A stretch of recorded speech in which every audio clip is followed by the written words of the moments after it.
Você já deve ter ouvido falar sobre Indústria 4.0. Pois bem, conversei com Júlia Bertazzi para falar sobre oportunidades, gestão de projetos e inovação.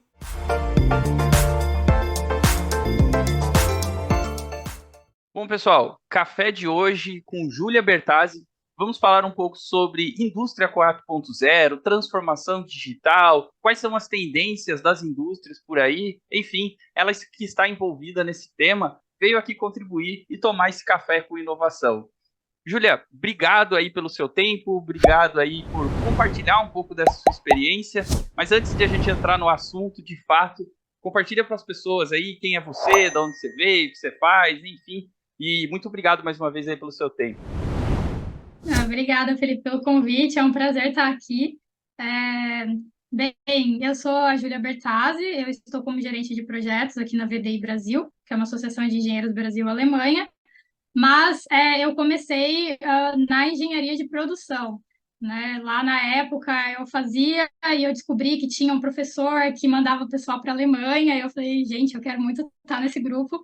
E foi lá que eu comecei a conhecer um pouco mais sobre a indústria 4.0, a transformação digital, principalmente aí na questão de linhas de montagem, né? Então, como os produtos se comunicam, as máquinas se comunicam, mas aí de uma visão mais genérica, né? Eu não tinha tanto conhecimento em tecnologias e tudo mais. Na época, eu fui para a Alemanha, eu passei um ano lá, aí a gente brinca que eu estava bebendo da fonte sobre indústria 4.0. Fiquei num laboratório muito legal de pesquisa, com um professor sensacional que está lá na Alemanha, vinculado com o governo e tudo mais. Foi um aprendizado e tanto. Quando eu voltei para o Brasil, eu participei de uma feira, não lembro exatamente qual era, e eu estava lá seca para conhecer as tecnologias, o que está rolando e tudo mais. E quando eu cheguei, eles estavam vendendo a indústria 4.0 um pouco diferente do que eu tinha aprendido. E eu falei, gente, eu não quero ser essa pessoa que não entende, né, o que é exatamente sobre isso. Então, por isso, eu acabei indo para um mestrado, e lá eu desenvolvi um demonstrador de indústria 4.0 com a Robert Bosch. Foi uma experiência incrível, assim, lidando com várias pessoas, conhecimentos diferentes, garantindo que o projeto estava rolando, junto com a parte teórica. Então, foi um aprendizado sensacional. E hoje estou aqui como gerente de projetos na VDI, trabalhando em vários temas de diversidade, treinamentos corporativos, discussões de indústria 4.0 com grandes indústrias aqui no Brasil e um pouquinho lá da Alemanha também. Então, essa é um pouquinho da minha trajetória. Eu sou do interior de São Paulo, mas hoje eu moro aqui na capital, que eu sou apaixonada, assim, a vida agitada da capital me pegou.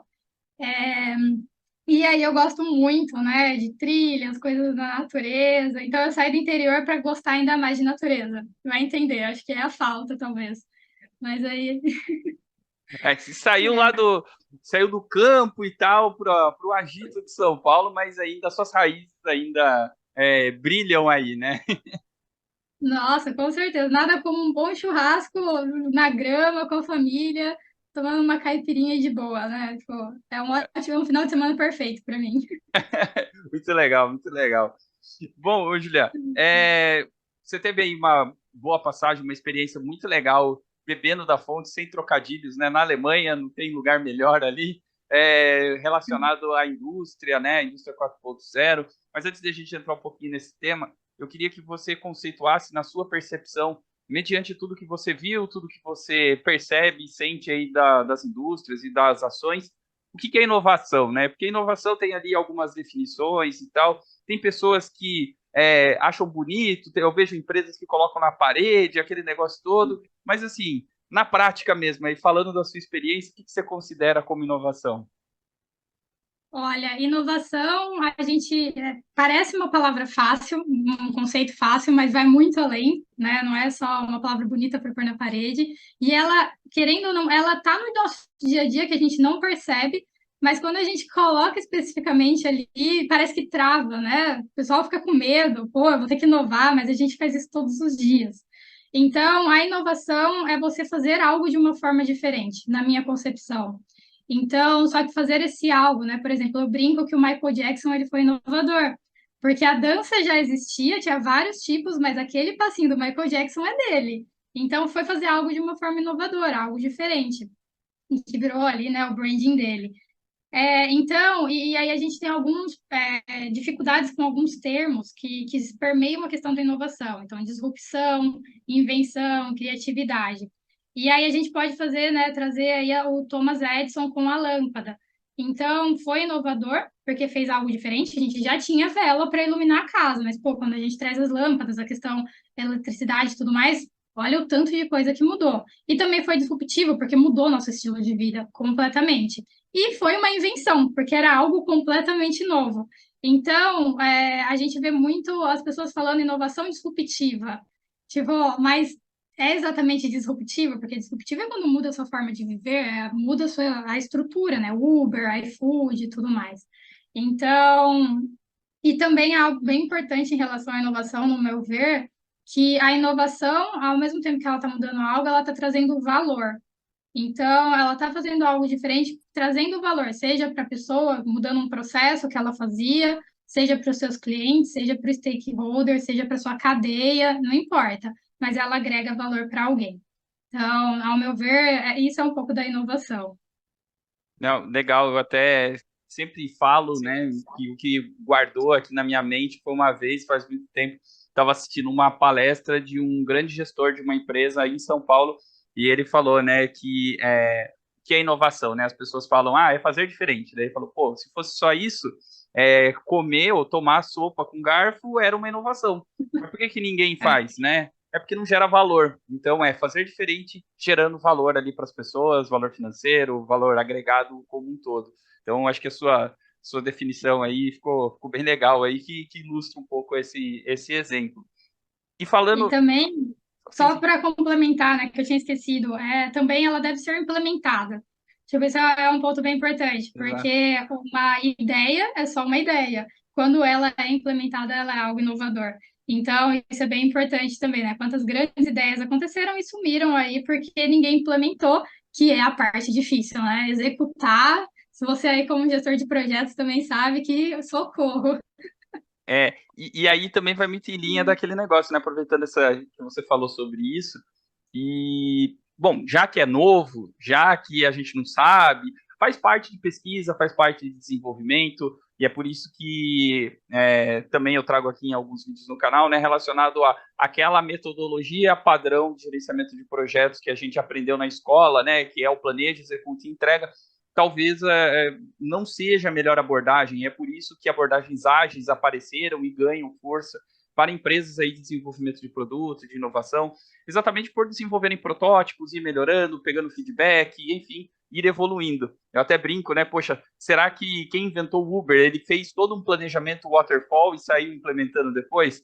Ele estaria totalmente fora do mercado, né? Se fosse fazer assim. Então, isso que você falou é bem nessa linha mesmo, né? Da experimentação, da evolução, relacionado à inovação, né? Exatamente.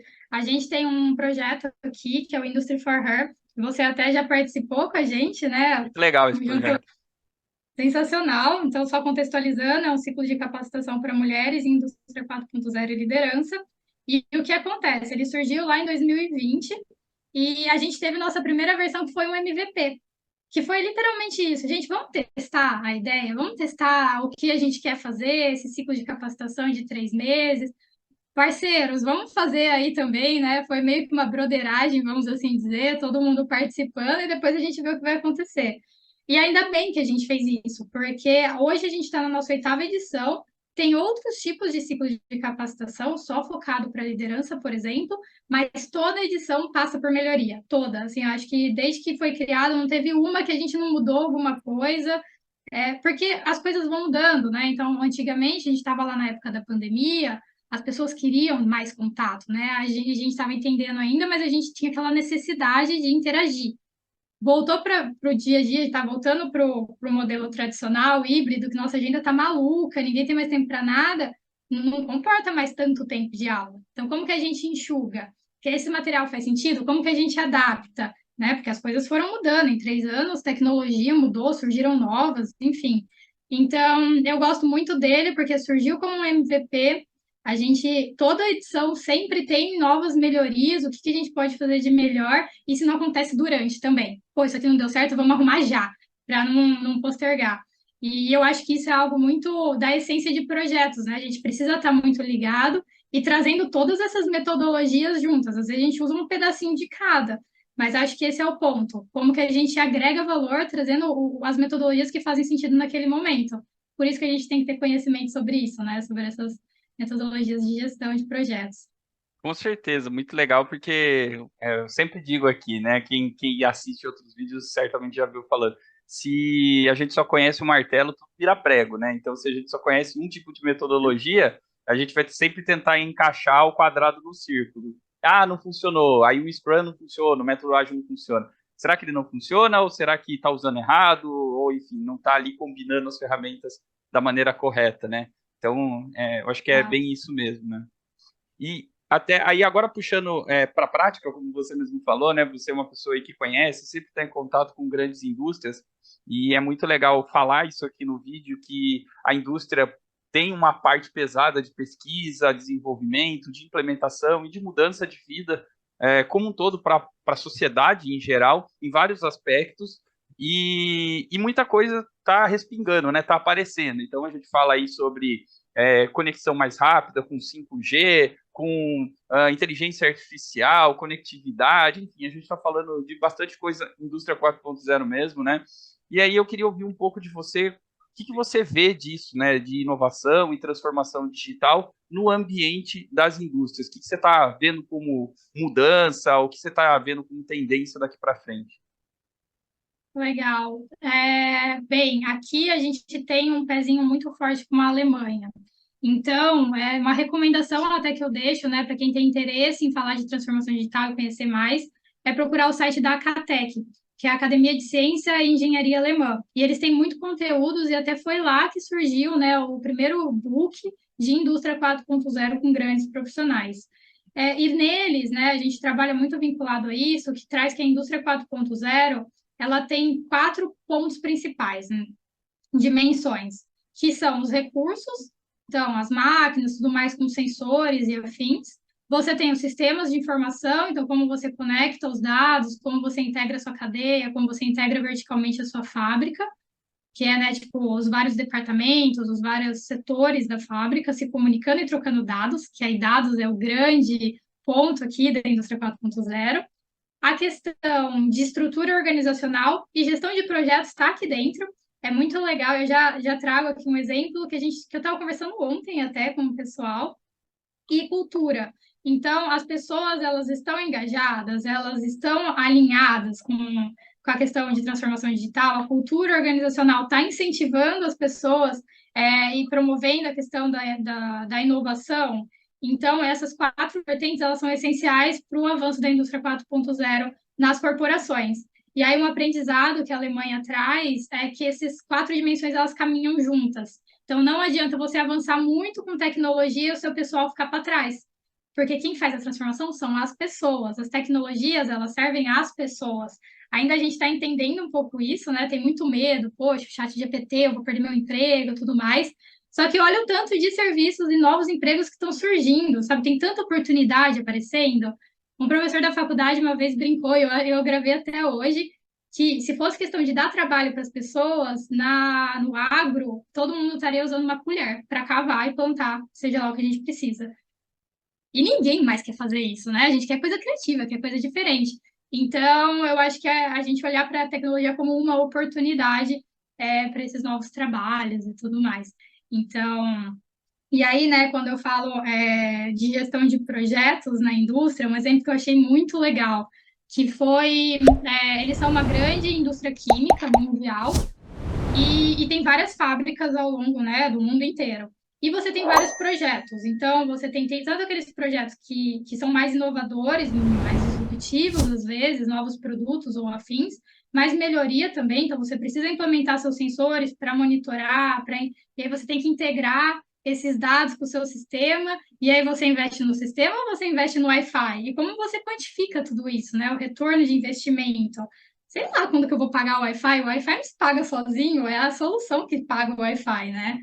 Então, e aí eles perceberam que tinha muitas prioridades quando você foca nas tecnologias ou nas fábricas principais, mas outras que são essenciais para permitir que a transformação digital aconteça estavam ficando para trás, porque eles não se pagam em 90 dias, não se pagam em 60, que é o que que a corporação queria, que a matriz queria. Então, o que aconteceu foi uma mudança da matriz como um todo, né, de cultura deles, que agora eles têm um budget reservado para esses projetos também. Então, esses projetos que não se pagam no tempo que eles delimitaram, mas que são essenciais para a transformação digital em todas as localidades, também tem prioridade agora, também tem um budget para isso.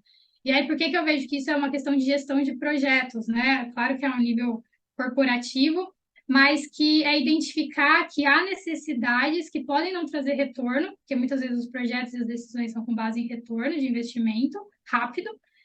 Muitas vezes na indústria 4.0 não vai trazer o retorno de investimento rápido, às vezes a gente nem sabe se vai trazer o retorno de investimento, porque é algo que a gente está descobrindo, as POCs, né? Tipo, eu vou testar lá 5G, não sei se vai realmente funcionar porque eu preciso, mas eu tenho que testar para descobrir. Não adianta ficar no IC, senão a transformação não acontece.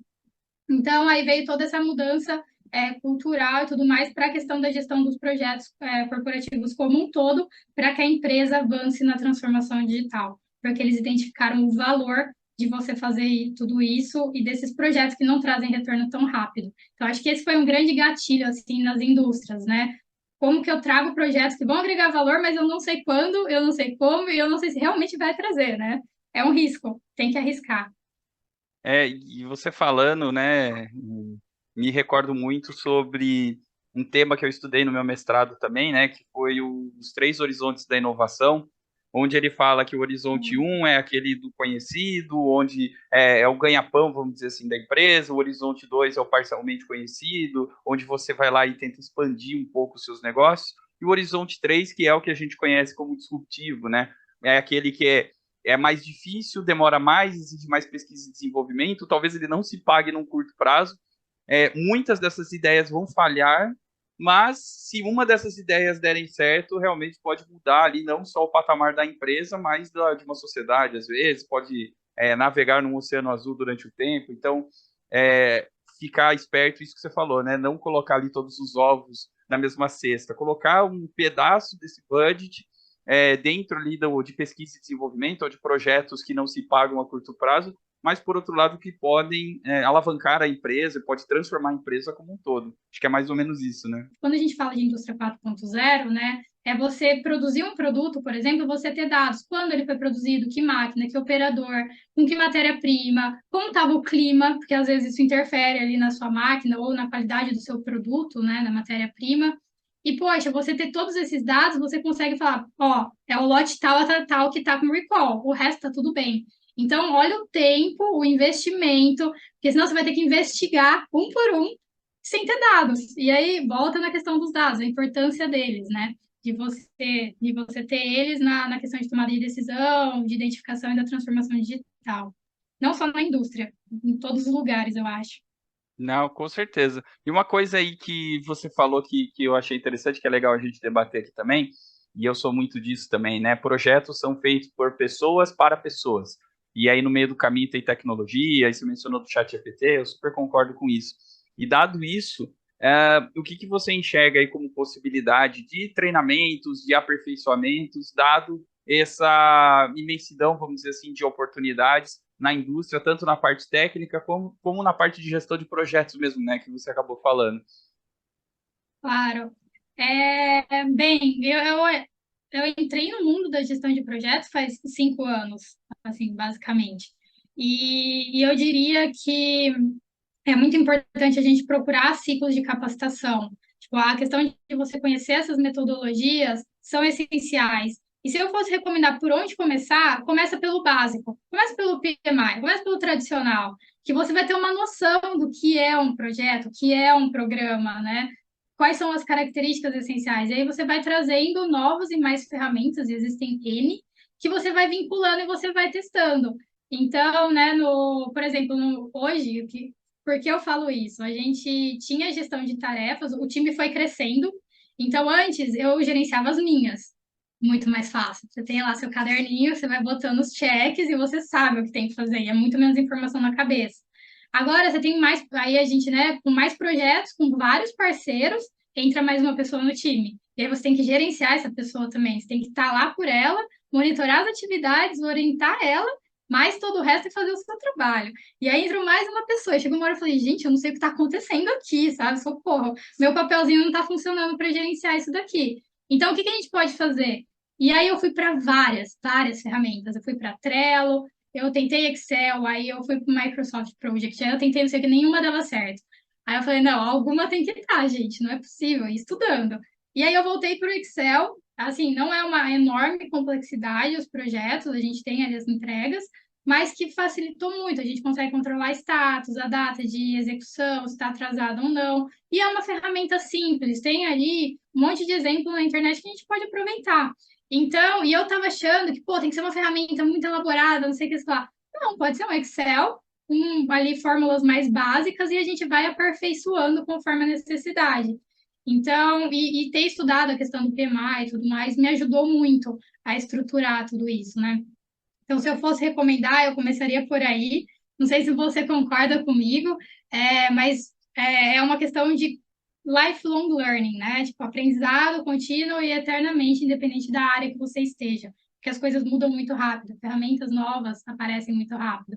E aí você tem que adaptar para o seu time, né? Que é quem está executando. Não, é exatamente isso, né? Quando você falou sobre, você perguntou, né, se eu concordo começar com o PMI, né, esse tipo de coisa. Até teve uma pessoa que passou aqui, depois eu deixo o link aqui em cima, que falou que nós deveríamos, quem é gerente de projeto, deveria ser alfabetizado em PMI e depois você É, conhece as outras línguas, vamos dizer assim, né? Que são importantes com certeza. Eu acho que só saber, assim como só saber o português hoje, talvez aí do lado profissional não seja tão legal. É legal você saber o inglês, o alemão, etc., o espanhol. Para quem trabalha com projetos, só saber ali a metodologia preditiva talvez não seja o ideal, mediante a esse monte de coisa que está aparecendo aí nessas outras oportunidades de inovação. Então a gente deveria conhecer essas ferramentas e saber como utilizá-las, né? Que é um dos propósitos desse canal e desses vídeos, né? A gente conversava em off, foi exatamente isso. A ideia de trazer pessoas com experiência para mostrar a vida como ela é. Então, assim, não é, use isso que vai ser a salvação aí para você. Não, às vezes é legal, testa aí, vê se funciona para você, no seu ambiente. Aqui não funcionou, mas pode ser que funcione, não sei. Então, a intenção é trazer a vida real, vamos dizer assim, do que enxerga. Então, super concordo com você nesse sentido. Julia, agora para encaminhando para os nossos finalmente aqui, eu sempre faço essa pergunta para todo mundo que passa por aqui no Café com Inovação, que é o que você recomendaria para as pessoas, né, que quer estudar um pouco mais, que quer aprender um pouco mais desse ambiente de transformação digital, de inovação, indústria 4.0. Pode ser um livro, um artigo, um youtuber, um curso, um comportamento mesmo que você acha que faz sentido aí para que você está vendo e que na sua percepção faz sentido. Então, eu queria que você deixasse, caso as pessoas que chegaram até aqui se interessaram por esse tema, por onde que elas deveriam começar na sua percepção. Tá. Em relação à gestão de projetos, né, PMI, em relação à indústria 4.0, como eu citei, eu daria uma olhada no site da Catec, porque depois a gente pode até colocar o link para o pessoal, que tem Eu muito deixo no primeiro conteúdo. comentário aqui para todo mundo. Fechou. Então, tem muito conteúdo novo, mas é em inglês, mas tem ferramentas aí de tradução que eu acho que ajudam bastante, que vale muito a pena, coisas muito modernas, né? Que a gente consegue prever aí quais são as necessidades que vão chegar no Brasil em algum momento, e a gente já consegue adiantar isso. De comportamento, eu diria comunicação.